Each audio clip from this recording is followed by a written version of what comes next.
તમારે શું ઘટે અત્યારે? ઘી, તેલ, ખાંડ, ચોખા, લોટ શું? તમારે જી લઈ તો એમ નહીં, તમારે ઘટતું હોય એ આપણે આપી દઈ. ઘઉં પડ્યા છે? એ આ ઘઉં છે. કેટલા પડ્યા? પડ્યા 10-15 5 આયા પડ્યા. તો ઘઉંનો લોટ લઈ આવ્યો હા છું. લોટ લઈ આવે. લોટ આવશે એટલે લોટ લઈ દરાવું આવ્યો. નહીં. પછી ઘી, તેલ ઘી તેલ છે, પછી ખાંડ છે, પછી ચટણી, મીઠું, હા હળદર, બધું ઈ બધું તમારે બધું આવી ગયું. હાબુ છોડા બધું આવી ગયું. તો બધું લઈ આવ્યો છું. પછી શું ઘટે? પછી પછી બીજું કઈ નહીં, ખાવાનું થઈ ગયું એટલે પૂરું પૂરું.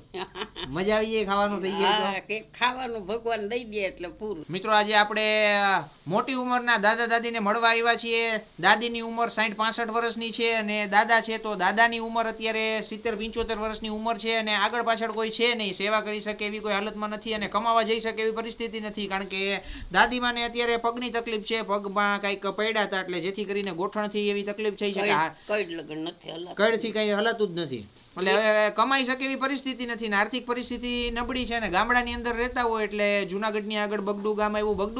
બગડુ ગામની આગળ બાદલપુર કરીને ગામ છે તો બાદલપુરની અંદર ગામડે દાદા ને દાદીમાં રહીએ છે તો ગામવાળાનો સપોર્ટ સારો છે કે થોડી થોડી વસ્તુઓ બધી આપી જતા હોય. પણ જ્યારે આખું ઘર ગુજરાન ચલાવવાનું આવે પણ બીજા ઉપર ચલાવવાનું આવે તો પછી બીજા તો કેટલું બધી વસ્તુ તો ન આપી જતા હોય પણ થોડું થોડું જેનો સહકાર મળતો હોય આપી જતા હોય. એટલે આપણાથી દાદા અને દાદીને જેટલી પણ સહાય થશે એટલી કરશું. આ બધા ધ્યાન રાખે છે. બાપા 75 છે ને 10 વાર પણ તો તમારા ગામવાળા હારા કહેવાય કે તોય તમારું ધ્યાન રાખે છે ને. આ 2 વર્ષથી અમે આવ્યા ને ભાઈ, ખોટું નહીં બોલું તમારી નજરે. આ છે ન હોય તો મને કોઈ દી ખાઈને કોઈને ખોટું બોલતા નથી. એટલે ગામવાળાનો સપોર્ટ સારો છે કે જ્યારે પણ દાદા ને દાદીને કાંઈ પણ ઘટે તો આજુબાજુમાં ગામવાળા બી જે બી રહેતા હોય દાદીમાને પૂછવા આવે, જે પણ ઘટતું હોય લઈ આવી દેતા હોય. એટલે અમુક ગામમાં જાવ તો ન કરતા હોય. ન હોય એટલે એમાં લઈ આવી દે છે. બિચારા ધ્યાન રાખે છે. હારામાં હારું કહેવાય. એટલે ગામમાં જે પણ આવી વ્યક્તિ હોય કે જે જરૂરિયાતવાળા હોય અને કોઈ છોકરા ન હોય, કમાઈ શકે એવી પરિસ્થિતિમાં ન હોય અને ઘર હલાવવું મુશ્કેલ પડતું હોય તો ગામવાળા સપોર્ટ કરે. આનાથી મોટું કઈ બીજું જોઈએ જ નહીં આપણે. બસ ઈ કરે છે. હવે તમે બધું દઈ જાવ, આ બધું આપી જાવ, બીજું વિશે સારું એમ હે ને. ખાધે પીધે સુખી. હા બસ ભગવાન તમને બધાને સારું કરે ને ભગવાન તમને કરોડ વર્ષના કરે ભાઈ. કરોડ વર્ષના? દાદીમાં કે ભગવાન તમને કરોડ વર્ષના કરશે. કરોડ વર્ષના તો અમે ભગવાન થઈ જઈએ. કારણ કે ભગવાન ખુદ કરોડ વર્ષ નહીં જીવા હોય. 100 વર્ષના તો હાચું. આ 100 વર્ષના થાય તોય ઘણું અટાણે. અટાણે થાતાય નથી. તઈ હું અટાણે 30 જ અમારા શરીર હાલતા બંધ થઈ ગયા. આ તકલીફ બીજી કઈ નહીં ભાઈ. જો કામ કરતી હું ભાઈને પૂછી દઉં, બધાને કામ કરતી. આ પડી ગઈ નથી પછી બેહીને ઊભું ન થવાય કોઈ વાત નો. તો કેટલી દવા કરાવી. તો પણ તમે કઈ કામ કરતા? દાડિયું કરતા અમે ખેતી મજૂરી. એટલે દાદાને કાનની તકલીફ છે એટલે ઈ થોડુંક ઓછું સંભળાય ને એટલે આપણે જોરથી બોલવું પડે એટલે મજૂરી કરતા પેલા. અને ગુજરાન અટાણે હવે કઈ નહીં. સીતારામ ખાધું પીધું રાજ મજા કાંઈ વાંધો નહીં. તમ તારે આપણે મૂંઝાવાનું ન હોય. હાલો મારે ભેગું આવવું છે. ક્યાં લઈ જાવ લ્યો? હે ઠીક છે અહીંયા તો વાંધો નહીં. ભગવાન લેવા આવે થઈ આવે જ ને. મિત્રો તમે કોમેન્ટ કરજો જીને કે આપણી ઉંમર મોટી થાય ભાઈ ભગવાન લેવા આવતા છે. મને નથી લાગતું કઈ ભગવાન લેવા આવે. આવે ભૈયા જાય. હે એ ભૈયા જાય તો ઈ કઈ સાધન લઈને આવતા છે? એ હું લઈને આવતા હોય કેને ખબર. તો તમે એમ કેમ કીધું ભગવાન લેવા આવશે ને વયા જાવ? હા એમ કે પછી ઉંમર પૂરી થઈ જાય પછી ભાગી જાય ને. તો ન્યા જઈને પછી શું કરશું? પાછું નહીં આવવું પડે? હવે હું આવું? હવે હું તો કોઈ એકવાર ખાતો જિંદગીમાં એકવાર ખાવાનું હોય ભાઈ તકો. તો ઈ તો પાછા ભગવાન મોકલે તો પાછું આવવું પડે. ઈ તો ઈ વાત હાસી છે. ઈ તો આપણને કઈ ખબર નથી. તો દાદા અને દાદી મારે વાતું ચીતું કરતા હતા તો દાદીમાં કે હવે ભગવાન લેવા આવે તો વયા જાવું. પણ હવે ભગવાન કેદી લેવા આવે ને હું લઈને આવે ઈ કોઈને ખબર છે? નહીં. કોઈ જોયું છે સાધન? કોઈ નહીં.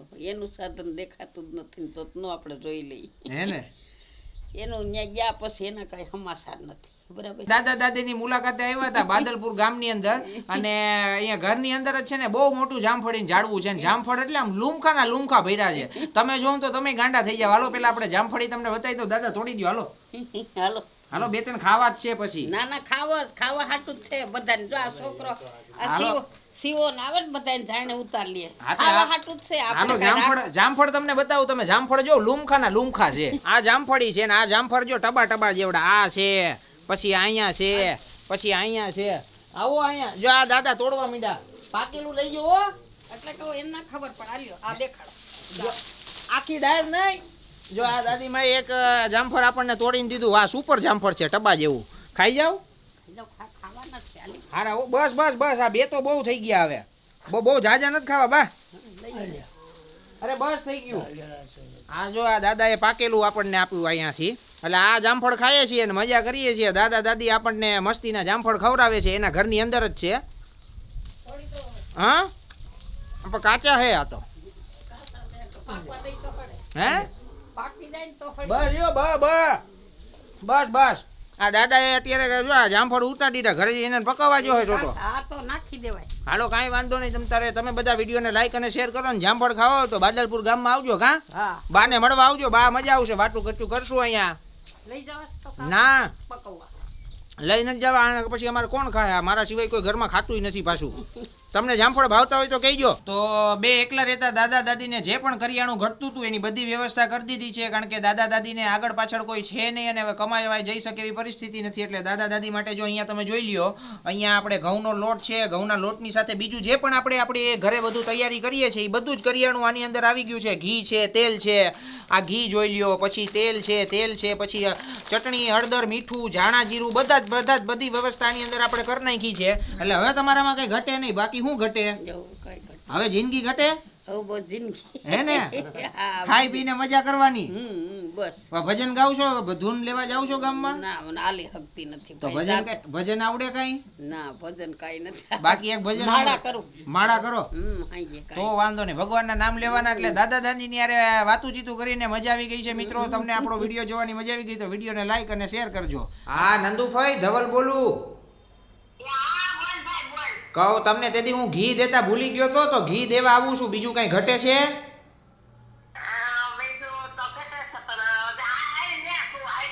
પણ હું ઘટે છે કયો તો હું લેતો જ આવું.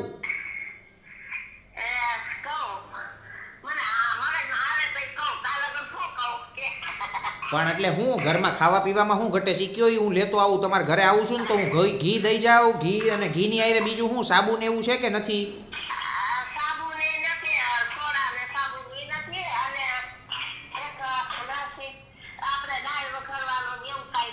દાળ વઘારવાની રાઈ છે, જીરું છે, હિંગ છે, લવિંગ ને એવું બધું લેતો આવું. હાલો રેડી હું આવું હમણાં 2 કલાક 1.5 કલાકમાં પૂગાય. હું તમને ત્યાં પૂગવા આવે ને પેલા ફોન કરે. ભલે હાલો આવું. તો દાદીમાને ફોન કર્યો, કારણ કે દાદીમાને અમે ઘરે જ્યારે ગયા હતા ને ત્યારે ઘી દેતા ભૂલી ગયા હતા. તો ઘી ને એવું બધું દઈ આવીએ. પછી દાળ વઘારવાનો સામાન ને સાબુ ને એવું બધું દેતા અમે ભૂલી ગયા હતા, કારણ કે કીટ બનાવીને ત્યારે એ બધું વસ્તુ હજી હાજરમાં નહોતી. એટલે એ બધી વસ્તુ હવે દાદીમાને દઈ આવીએ, દાદીમાને ખુશ કરીએ. આ નંદુબાને તમે ઓળખતા જઈશો. બધાને જય શ્રી કૃષ્ણ કરી દો. બધાને જય શ્રી કૃષ્ણ. બધાય બહુ વખાણ કરતા હતા તમારા. હા બધાય બહુ વખાણ કરતા હતા, કારણ કે આની પેલા હમણાં 2-4 દી પેલા વિડીયો મૂક્યો હતો ને નંદુબાનો, તો બધાય બહુ વખાણ કર્યા. આખું ગામ બધાય દાંત કાઢે કે ક્યાં ગયા તા ફઈ તમે? હે આખું ગામ એમ કે ક્યાં ગયા? હું તો ક્યાંય નથી ગઈ. તો તમે કેમ આવ્યા? કે બધાને મજા આવી? બધાને મજા આવી. અરે તમને મળીને બધાય અમને બહુ મજા આવી. એટલે દાદી માટું જો હું ઘી ને બધું ભૂલી ગયો તો ને, સાબુન મસાલા ને બધું લઈ આવ્યો છું. હવે ખાઈ પીને મજા. મજા. ઠાકોરજીની સેવા રાડે જ ને. હાજી ઠાકોરજીનો પ્રસાદ પડ્યો છે. હા તો વાંધો નહીં. જો આ દાદી માને મળવા આવ્યા ને નંદુબાને અહીંયા તોરણીની અંદર, એટલે જો હવે પ્રસાદ ખવડાવે છે આપણને. એટલે શું છે આજ પ્રસાદમાં? જો આ પ્રસાદ આજે ઓહો, જો આ નંદુબા શું લઈ આવ્યા? ઓહો આ તો તમે આ શું કહેવાય આવડ્યા દ્રાક્ષ બે લાલ લીલી ને કાળી. હાલો મિત્રો, જો ઠાકોરજીનો પ્રસાદ ખાવો હોય તો ખાવા આવો. લે મૌલિક લે પ્રસાદ ખા. એટલે પ્રસાદ ખાવાની મજા બજા. અત્યારે શું કરતા હતા? અત્યારે તો બેઠી હતી. નીંદર ના આવે, શું કરું? બેહું. તો ચા પી લીધો બાકી છે? ચા બાકી. તમે આવવાની વાત હતી એટલે નથી કર્યો. પણ અમે ક્યાં ચા પીએ છીએ? પીવાનો જ નહીં. પીવાનો અહીં આવીને નંદુબાન ઘરે તઈ કે ચા તો તમારે પીવાનો જ છે. પરાણે પીવડાવશો. મિત્રો જો ઠાકોરજીની સેવા કરી, ઠાકોરજીની સેવા કરેલો પ્રસાદ છે, પ્રસાદ ખવડાવ્યો. અને નંદુબાને મિત્રો તમને આજે ભજન ગાવું જોઈએ. કેવું ભજન ગાવ?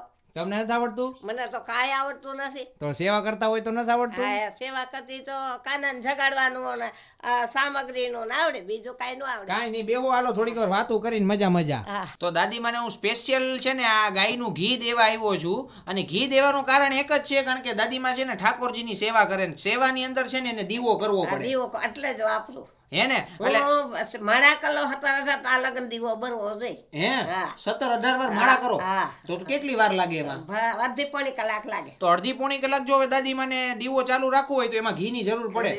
આ ઘી રાખો, ઠાકોરજીની મસ્ત સેવા કરવાની. અને ઘી દેવાનું કારણ ઈ જ છે કે જરૂરિયાતમંદ લોકોમાંથી ઘણા લોકો હોય એવા કે ભાઈ જેના ઘરે પૂજા થતી હોય સેવા થતી હોય ભગવાનની એની અંદર જો ઘર વપરાશમાં ઘી ન હોય તો શું કરો? ઘી ના હોય તો દુકાને જ લઈ આવી. જો કાલ પરમદી 50 રૂપિયા લઈ આવી તો પણ એ આપણું મન ના માને પણ દેવા. દાદીમાં જો 50 રૂપિયાનું ઘી લઈ આવે એમાંથી સેવા કરે, પણ હવે ઈ 40-50 રૂપિયા 40-50 નું ક્યારે આપણી રીતના ઘી મેળ પડે? પણ એના માટે દાદીમાં માટે જે પણ આપણાથી વ્યવસ્થા થતી હતી, હા બરોબર છે. જો દાદીમાં આટલું ઘી લઈ આવે તો આટલું કેટલા દી હાલે? બે દી 3 દી હાલ. હવે 3-4 દી દાદીમાં હલાવે એટલું ઘી, સેવા કરે ઠાકોરજીની, છે પણ હોય થોડું ઘણું ખાવામાં વાપરો કે નહીં? ખાવામાં ન વાપરો. ખાવામાં ન વાપરો? ખાવામાં ન વાપરો તો પછી મારે આમાં ઘટે. સેવામાં ઘટે. હવે જો ખાવામાં ન વાપરે પણ ઈ સેવા કરવા માટે જે દીવા કરવા હોય ને તો એની અંદર ઈ બધા ઘીનો ઉપયોગ કરે. એટલે દાદીમા માટે જે પણ વ્યવસ્થા થવાની હતી થઈ ગઈ છે. બસ તમે મિત્રો વિડીયોને લાઈક અને શેર કરજો. દાદીમાં ખુશ તો આપણે ખુશ એના જેવું. 1 કિલો લાવીને આ બધી વાઈટું બોલ્યું જો. તો અત્યારે ઘી લઈ આવો એની બધી વાઈટ કરી નાખો. વાઈટ જ કરી નાખું જો. જો આખો વ્હાઈટ નો ડબરો ભરી દીધો છે એટલે રેડી. ચાલો ખુશ છો ને? હા ખુશ.